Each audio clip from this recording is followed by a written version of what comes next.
So in this Realtor.ca tutorial video, I am going to be showing you guys how to find commercial listings for sale here on Realtor.ca. So when you open up Realtor.ca, you could be just looking for residential listings, but in this case, if you want to find commercial listings for sale, I'll show you guys how to do that. So first and foremost, go to the bottom left, make sure that the search tab right here is selected, which it is.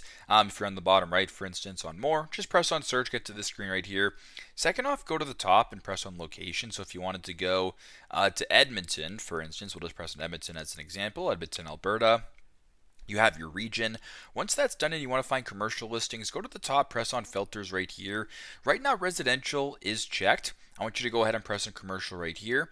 Press on commercial, and once you're here, you can actually go and make sure that for sale is selected. So make sure that for lease, for example, is not selected. If you want to, purchase commercial, for instance, press on sale like this. Type in your filters this way. Go to the bottom right, press on search, and then your listing should appear in regards to commercial listings. So very simple, very straightforward.